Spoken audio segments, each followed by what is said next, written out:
السلام علیکم عزیز بہنوں بھائیوں، کیا حال ہے آپ کا؟ ایک بہت پیارا واقعہ حضور صلی اللہ علیہ وآلہ وسلم کے غیر مسلموں سے حسن سلوک کا ہے۔ سوچا یہ شیئر کیا جائے تاکہ ہم اس سے سیکھیں کہ غیر مسلموں کے ساتھ مسلمان حکومت میں کیسا سلوک ہونا چاہیے۔ ایک بار حضور صلی اللہ علیہ وسلم کے پاس ایک یہودی زید بن ثانہ آ کے بیٹھا ہوا تھا۔ وہ اکثر اس غرض سے حضور صلی اللہ علیہ وسلم کی محفل میں مجلس میں آیا کرتا تھا تاکہ اندازہ کر سکے، حضور کے اخلاق کا مشاہدہ کر سکے اور فیصلہ کر سکے کہ آپ سچے ہیں یا نہیں۔ تو ایک بار اس کی موجودگی میں ایک اعرابی آپ کے پاس آیا اور آ کے عرض کی کہ یا رسول اللہ صلی اللہ علیہ وآلہ وسلم، ہمارے قبیلے کے کچھ لوگ مسلمان ہوئے تھے، لیکن اب وہاں پہ اتنی تنگ دستی ہے، اتنی بھوک ننگ ہے کہ مجھے ڈر آتا ہے کہ وہ لوگ گھبرا کے اسلام کو چھوڑ نہ جائیں، تو حضور ان کی مدد کی جائے۔ حضور صلی اللہ علیہ وآلہ وسلم کے پاس اس وقت اتفاق سے کچھ تھا نہیں دینے کے لیے، اندازاً کوئی 2000 کلو گرام کھجوروں کی ضرورت تھی۔ تو ہمارے حضور صلی اللہ علیہ وسلم کے پاس اس کے اپنے باغ تھے جن میں سے پھل اترنے والا تھا، لیکن ابھی اترا نہیں تھا، اس میں کچھ وقت تھا، تو حضور کے پاس رقم بھی نہیں تھی کہ اس کی مدد کر دیتے۔ تو اس نے سوچا کہ یہ موقع اچھا ہے، میں بیچ میں ان کی آتا ہوں اور دیکھتا ہوں کہ کیا ہوتا ہے۔ اس نے پیشکش کی کہ میرے پاس سے یہ 200 کلو گرام کھجوروں کے پیسے آپ لے لیں اور ان کی مدد کر دیں، تو جب آپ کے کھجوریں اتریں گی یا آپ کے پاس پیسہ آئے گا تو مجھے آپ فلاں تاریخ تک دے دیجیے گا۔ حضور نے لے لیے اس سے پیسے اور اعرابی کو دے دیے، وہ چلا گیا۔ ابھی اس قرض کی ادائیگی کی تاریخ میں وقت تھا کہ ایک روز حضور صلی اللہ علیہ وآلہ وسلم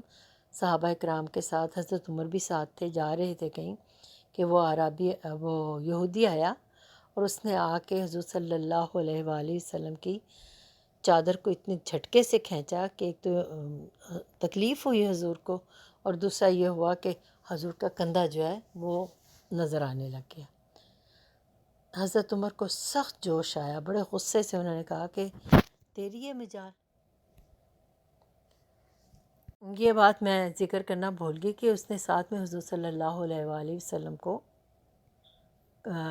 کے خاندان کو بھی برا بھلا کہا کہ عبد المطلب کے خاندان قرض کے معاملے میں بالکل اچھے نہیں ہیں، میرا قرض اب جلد ادا کر دیں، اب بہت ہو گئی،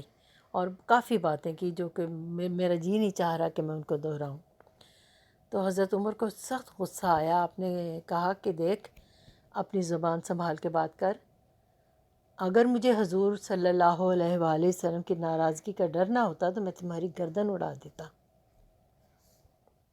حضور صلی اللہ علیہ وآلہ وسلم یہ باتیں سن رہے تھے، مسکرا کے بولے کہ عمر یہ کیا کر رہے ہو؟ تمہیں تو چاہیے تھا کہ مجھے تلقین کرتے کہ میں اس کا قرضہ ادا کروں، اور اس کو کہتے کہ بھائی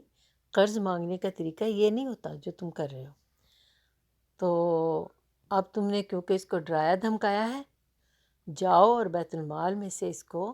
اس کی رقم کے علاوہ 50 کلو گرام کھجور اضافی دو ہر جانے کے طور پہ۔ اس واقعے میں 20 سا کا ذکر ہے، 20 سا تقریباً 50 کلو گرام ہوتے ہیں۔ تو حضرت عمر نے جا کے یہ آدمی جو سن رہا تھا نا، یہ بڑا حیران ہو رہا تھا کہ بجائے اس کے کہ میری بدتمیزی پہ کہ ابھی کچھ دن باقی ہیں، تم وقت سے پہلے آ گئے ہو اور بدتمیزی بھی کر رہے ہو، مجھے جو کہنا تھا وہ تو چھوڑو، تم تو میرے خاندان کے پیچھے پڑ گئے، بہت سی باتیں تھیں کہ اس کو سزا ہو سکتی تھی، سب کچھ حضور صلی اللہ علیہ وآلہ وسلم رحمۃ للعالمین نے سب نظر انداز کر دیا اور کہا کہ تم نے اسے ڈانٹا ہے، جا کے اس کو 20 سا کھجوریں ایکسٹرا دو، اور اس کو یعنی ایک طرف سے سوری کرنا کیا ہوتا ہے، انہوں نے تو ہرجانہ بھرا کہ آپ نے اس کو ڈانٹا کیوں۔ تو حضرت عمر نے بھی جا کے فوراً تعمیل کی اور اس کو اپنے ہاتھوں سے سب کچھ دیا، اور وہ آیا حضور کے قدموں میں گر گیا کہ یا رسول اللہ مجھے معاف کر دیں، میں تو مسلمان ہو جاؤں گا، مجھے مسلمان ہونا ہے، اس نے بیعت کر لی۔ تو دلوں کو کہتے ہیں نا، بڑا مشہور ہے کہ دنیا میں اسلام خلق محمدی سے پھیلا، تو خلق محمدی تو یہ تھا، آپ تو معاف کر دیتے تھے بھی جن کا یقین ہی نہیں ہے کہ آپ نبی ہیں، ان سے توقع کرنا کہ وہ ہم سے زیادہ احتیاط کریں تو بہت خوشی ہوگی، لیکن اگر وہ نہیں کرتے تو ان کی ہم پکڑ نہیں کر سکتے۔ یہ بات ہمیں کوئی نہیں بتاتا، کیونکہ حضور صلی اللہ علیہ وسلم کا نام لے کے جب ہم لوگوں کو سزائیں دیتے ہیں تو حضور صلی اللہ علیہ وسلم کو کتنی تکلیف ہوتی ہوگی، اس کا اندازہ کیوں نہیں کرتی ہمارے مسلمان لوگ؟ ہم لوگ اس طرح گستاخی کرتے ہیں حضور صلی اللہ علیہ وسلم کی، یہ بھی تو ایک گستاخی ہے نا کہ ہم ان کی بات نہیں مانتے، ان کے اسوا کو دیکھ کے اس پہ عمل نہیں کرتے۔ اسلام کو کہتے ہیں دلوں کو جیتنا چاہو تو ہارنا ہوگا، تو آج یہ سیکھنے کی ضرورت ہے۔